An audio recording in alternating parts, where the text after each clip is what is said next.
Do you know a company that is actively innovating in freight or disrupting the industry with its new approach? Nominate them to become a 2025 Freight Tech company, and they could be honored as one of the Freight Tech 100 or the Freight Tech 25.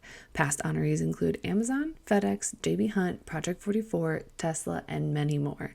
Companies can nominate themselves or other industry leaders that are making waves in the freight marketplace.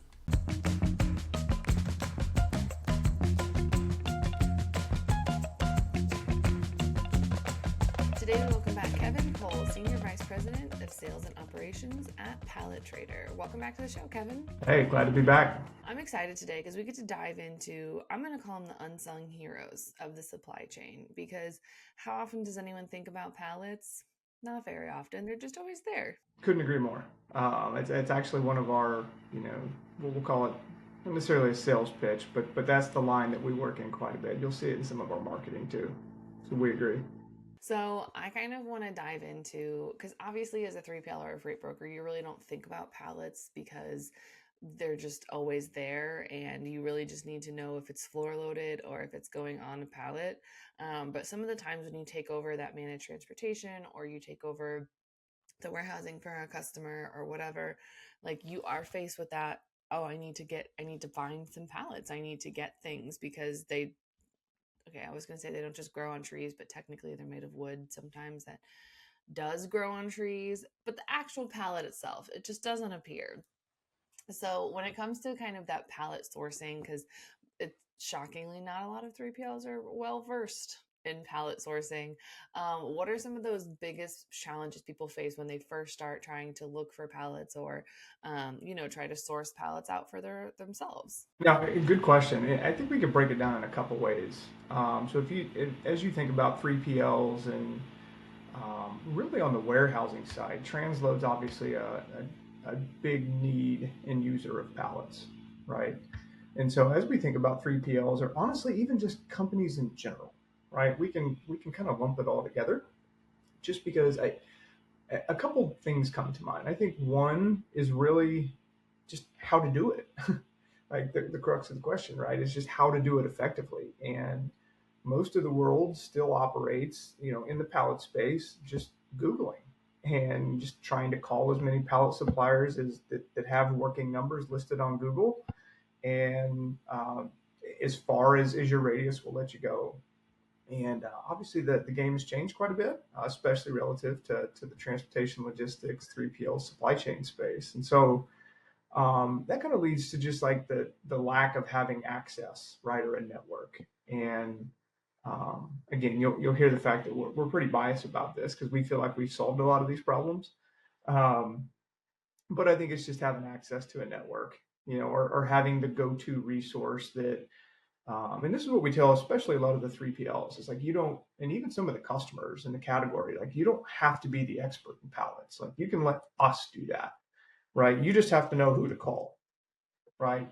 But you got to know who to call, and it's got to be the right, supplier, the right national supplier that's got a really nice national footprint that can align multiple parties for whatever the need may be.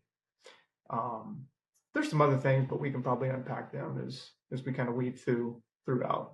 So what you're saying is that Googling your location pallets is not going to be the most effective solution? Only if you Google and click on Pallet Trader. At that point, it'll be fine. Um, but no, it's I mean, there's obviously still some power in Google, but I think at that point it's just a matter of, there's a lot of businesses that have gone under, unfortunately. It's very similar to the transportation space. That the vast majority of the makeup of the pallet community is your small independent mom and pop type suppliers. So very similar to the trucking side. And we've lost some capacity there, if you will. And so not a lot of the Google searches are totally accurate. And then you got to know who to call, right? And are they a good supplier? Are they not? We can get into some of that. Yeah. So how do you, that being said, how do you know if it is a good supplier? Because obviously when we have, if you're looking for a new carrier, you can go out there, there's a bunch of carrier vetting tools, there's a bunch of other things to make sure that they are honest carrier, they're not going to double broker, there's very little chance of fraud. There's plenty of things out there to help that. However, as we've learned, fraud's on the rise everywhere in every aspect of the supply chain and every aspect of most businesses. How do you really say, like, hey, this is a valid pallet supplier? If even if you're out there on your own just googling like pallet suppliers near me, is that even some, is that, does that type of tool even exist? Uh, until Pallet Trader, no. So there really wasn't a great way. It's just based off kind of legacy knowledge and trial and error. And that was one of the reasons that PT was built, was to address that very thing. Um, when you think about, you know, scorecarding and compliance, and I know there's a lot of really nice tools out there in the freight and the brokerage space, especially. None of that really existed in pallets. And so where Pallet Trader comes from too is it's not only the tech, and as we start to build out company profiles and you're able to kind of scorecard, like kind of rate your dasher, right? Very similar functionality that we're building in. And then we'll be releasing some of that stuff here in the pretty near future, just so you can see the number of stars of the suppliers that you're engaging with, because we're scorecarding a lot of that, on time, claims, rejections, and fall offs, very similar to the transportation space. We're evaluating a lot of that. Well, that makes sense because you guys obviously want to know if people are showing up on time, if people are doing a good job, because if they're not, then that's not someone you typically want in your network or that you want associated with you. But you do want to know. So it's nice that there is that option that from that data you've collected yourselves on, return it back to them and see and make it more available to other people. Say, oh, okay, well, this supplier is rated pretty highly, whereas this one, it struggles a little bit. But then that comes down to the good old fashioned service versus price situation that everybody has. Oh yeah, yeah, we've got plenty to talk about with that. But I think it's also, some of the unique advantage that we have in this, and is the long-standing relationship. And so Bedway Supply Chain is who built Pallet Trader, and they've been in the pallet business for 30, almost 40 years. And so as we launched, there was already this like family credibility that existed, and knowledge, and they've been doing business with some of these folks for 30 years. And so we were able to build quick relationships with folks, and get them signed up as suppliers. And everyone's going through vetting and, tax ID checks. And so we've got a vetting process too. Um, I feel like probably the chances of pallet fraud are a little less than freight fraud. yeah, minimally. Um, yeah, it's mainly it's I don't know that fraud would be a big topic. Mainly quality. I'm just picturing someone like showing up with a tree of like, this is a pallet. No, my guy, it's not, but it's a pallet. Yeah, I think yeah, that's good. What we see is, is just everyone's got their own definition of what a grade A versus a grade B versus A1s, double A's, triple A's. Everyone, there's no set industry standard, and so that's it's open for interpretation. So that's kind of the extent of what we see, and then just obviously reliability, just making sure you've got the right supplier on the right job, whether it's ad hoc or whether it's consistent supply. So when this is something that I think we've kind of alluded to a little bit, and that is, the when you're that logistic service provider or you're that shipper and you run into a problem, it's because maybe one of the suppliers that you're using, they go out of business, which is unfortunate, but it makes sense given that transportation has been so cold lately that all of the things that support transportation would also feel the pains that the freight market's feeling. But if I have a shipper that has a pallet supplier that went out of business or has a shortage or something like that, but now they're just left sitting here where they can't really move their freight because they don't have any pallets, and they turn to me saying, hey, like, you got anybody? Like, you know, a guy? Why is it important that a shipper gets their pallets from two, kind of like from multiple different places, you know, kind of to diversify that risk a little bit? Is that something that's really important? Or is it just like, I've got one pallet guy, we're good? Yeah, no, I think there are some instances where just having that one supplier is okay, right? But even in that regard, like you still want a contingency plan, just because you just don't know. And um, one of the things that we hear often is, pallets really aren't visible or important until they are, right?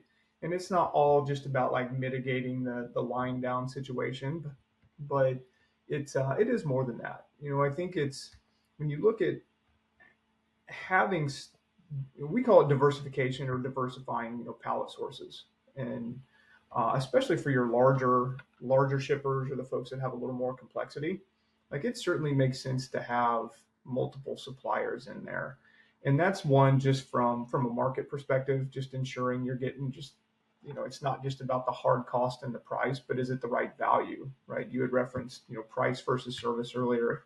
I think that's a key piece of it. Um, and it's also these suppliers have other customers as well, right? So it's very similar to the carrier mix on the freight side. And so it is good to spread that out where possible. But I think what's most important is making sure you're aligned to the right partner, right? I'll tie it back to us because I know us best. But when you partner with like a pallet trader, like we're able to help you assess that and understand, like, does it make sense for this just to be single sourced with one supplier? Does it make sense for us to have two or three carriers, kind of or two or three suppliers woven into this? Does it take more, right? Some of these DC centers and heavy manufacturing facilities. I mean, there's thousands of pallets needed per day. Multiple truckloads per day of pallets needed. Some individual suppliers can handle that. Many can't, right? And so it's you certainly want to balance that out a little bit. It doesn't have to be a perfect balance, but that's where someone like us would come in and help you do the analysis and try to understand what does diversification look like here, or what's just too many. It may not make sense to have three suppliers in the mix. It may make sense to have two core suppliers and maybe one that can do some seasonal or some surge ad hoc stuff, or maybe one does all the standard, two of them do standard size, and then we have a third vendor that we pull in that does more of the specialized pallets and crates and things like that. I feel like that also has to be super helpful when you're looking at, like, so if I'm a shipper and I'm saying, oh, I need to save 10% on my transportation spending or my supply chain management spending. I think that that also can be really helpful of saying, okay, well, here's where we can cut down your suppliers. And in combination with cutting down your freight rates or kind of, consolidating some of those shipments, I think that really kind of makes that cut 10% across the board a lot more manageable because you're just working smarter with the resources that you have. Especially in the pallet world, that gets interesting, right? Because obviously pallets are tied to the just commodity, right? And you can only drive it's similar, but you can only drive the price so low, right? We're in a situation right now, kind of market wise, where prices in some markets are still below pre-COVID, and that's just not sustainable. I mean, we always equate this and relate it to the trucking space, especially for the audience. It's just like the trucking space. You can only run so low for so long before business, suppliers end up going out of business, or they have no chance, no choice but to just swing the pendulum so far back the other way, and then all of a sudden we've got a hockey stick pricing event going the opposite direction. And so, obviously, we come in with a lot of that too. And we're trying to help mitigate some of those risks and balance that right cost versus price and value conversation and service. Um, some get it, some don't, some care, some don't. It really just depends. It's I think having a vested interest in the pallet category um, is honestly step one for a lot of it, just because pallets have gone kind of unnoticed for so long for so many companies. It's kind of like how the supply chain, and I always like to say that in a vast majority of different organizations and companies across the country. Logistics and IT are always stuck together in like a separate building in the basement.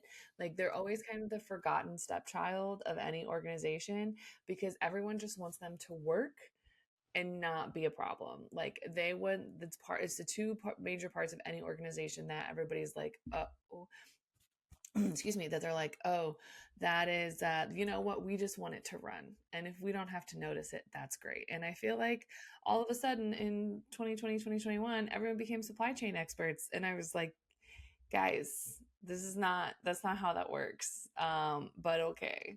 And suddenly all of like at a bar, someone would be like, oh, I know why the ships are on there's so many things, and I know why we can't get anything in the store. And I went, oh, please enlighten me. And it's just suddenly everyone became an expert. And it's one of those where like you never think about it and you never want to spend a lot of time on it, but then when it breaks, suddenly everybody's an expert and suddenly everybody knows everything. And I'm just like, you gotta feed the machine. I know, like, you know, when times are tight, times are lean, nobody really wants to kind of feed that machine to keep it running, but unfortunately that is the one machine you need to keep running, is the thing that moves your product. Yeah, it's I find that the COVID conversation 2020, 21, 22, like it just continues to come up, and especially as we relate it to pallets. Like pallets for the most part, I mean there's a little seasonality just as you think about freight. Um, but it's been a pretty stable environment for years. And then this COVID event happened, right? And it was more than just about COVID, but then, it's like this buildup of inventory happened, and all that inventory was sitting on a pallet, and so it was just pent up and not moving, right? And then once retailers and once started to liquidate some of these items, all of those used pallets just flowed back into the recycled market, and it just created this big glut. And some of them have been obviously sitting outside for 2 years now. Some of them have rotted. So we've seen a lot of quality, issues and complaints coming up. Quality is one of the number one questions that we get. People that are knocking on our door, a lot of it is around quality. Um, and good or bad, right? It's a good opportunity to help bring more awareness to the category. And that's the other thing I would say too is that's one of the things I think that we're proud of doing is helping bring pallets to the forefront. Pallets got a lot of attention in during that COVID period where they were hard to get because so much inventory was sitting on the pallets, so more had to be built, and then the cost of wood, skyrocketed. So therefore, the cost of pallets skyrocketed. So did labor and everything else.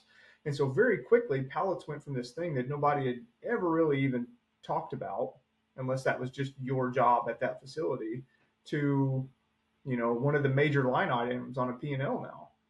And so the pellet space got some visibility then. I think it's cooled off a little bit since then. It's starting to get into more of a normal tide. It's still on the down, similar to freight. It's still in the trough coming out. Um, but yeah, one of the things we love about the space we're in is just bringing awareness to the category. And it's awesome when you sit across from, a transloader or even we have a lot of strategic 3PLs that are coming to us saying, hey, we would love to position your services, whether that's a channel partner, referral partner, affiliate. There's a bunch of different names that are out there. We've got a lot of folks that say, I want to introduce you to my customer, right? We're not pallet experts. We don't want to resell Pallet Trader, but we want to introduce you because I hear complaints about pallets all the time, right? And so that's been awesome. Just the level of visibility in the marketing and obviously with you guys as well, but just the level of awareness that we're helping bring to the pallet category. It feels awesome. Solving problems is kind of the core thing that we do. I think I put something out on LinkedIn a little while ago, but it's we always wrestle with marketing on all the buzzwords and all the really cool things that people want to hear. But like at the end of the day, like we're just trying to solve problems. Like that's it. Ask the customer if they don't know, help them find it, solve the problem, move on. I like that very simple, excuse me, I like that very simple approach. But also, there's a lot to be said for those 3PL partnerships because most of the time they like when something goes wrong with a customer and you can't directly solve it, you have to know a guy. If you know a guy that can solve the problem, then then you're the hero, and then you have a less chance of that customer churning out or will overlook the next mistake you make because inevitably there will be a carrier that doesn't show up, or there will be a problem because it is logistics and supply chain. But um, yeah, I kind of love that approach. Out of curiosity, what is the average lifespan of a pallet? So like if I have a brand new pallet that goes from warehouse to warehouse, how long does that last? Just this is me just being curious. Good question. It's all in the, I would say it's all in the eye of the handler. That thing could turn twice, right? I think four is a pretty good number. It could go 10 times, right? But the good thing about the pallet, and some of that's, the network that it's in, obviously forklift operators. So there's a lot that goes into that. The thickness of boards that it was built with during COVID, everyone started creating pallets with thinner boards, and so naturally they didn't last as long, or they would break quicker. But the good thing about pallets is it's in the recycled space. When you think about a used pallet that's coming, just you see them sitting behind warehouses all the time, right? You think about a used pallet. That pallet can either be used immediately, or it can be repaired slightly, right, and reused again. Or if it's just kind of beyond repair, then they pull off the good components of that board, of that pallet, to repair other ones that just need a little bit of assistance, right? And so the sustainability and of the pallet and the life cycle is great. Um, that's a good question. I didn't even think about, just saying, well, three boards are broken on this one. We can't really fix it that easily. Or maybe part of the support is like the bottom support thing. And instead of rebuilding a whole pallet, we'll just scrap what we can and send off the rest. That's pretty actually really cool. It is, and honestly, it's a revenue stream for a lot of especially the major receivers. If you think about people that receive a lot of pallet quantity stuff in, and then they're either manufacturing or they're a big retailer, and so they're selling goods. They've got a very heavy surplus of pallets out back, and you'd be surprised how many people are paying people to come remove these pallets almost as trash when you actually could be making money from them. So the opportunity is there, and we actually just released a sell off program over the last couple of weeks. That it's something that we've been doing, but we formalized it a little bit and put out a release just to help kind of educate the world. But it's uh, it's critical. And if you think about, we were talking about the pallet. If you think about the pallet recyclers that are fixing recycled pallets, those used pallets are essentially their raw material because they have to have those pallets come inbound to fix all the other pallets that they have. And so it's critical that those suppliers get those recycled pallets. And so we've built it into our tech now to where you can go in and request pickups and actually create sell-off programs. Again, rather than just trying to call anybody in the neighborhood that'll come pick up pallets in a truck or a rider or a U-Haul truck or something. That's pretty impressive. That's really impressive. That being said, speaking of impressive, we are coming up on the end of our time here today. We already know where you stand on hot dogs and sandwiches. So, if you could only have one color food for the rest of your life, what color would it be? Ooh, great question. One color food. Um, I just say it's got to be brown. That's a good answer. That's a popular answer because you can have all the deep fried food as well, like chicken tendies, onion rings. Yeah, if it's not brown enough, just fry it again. There you go. Oh.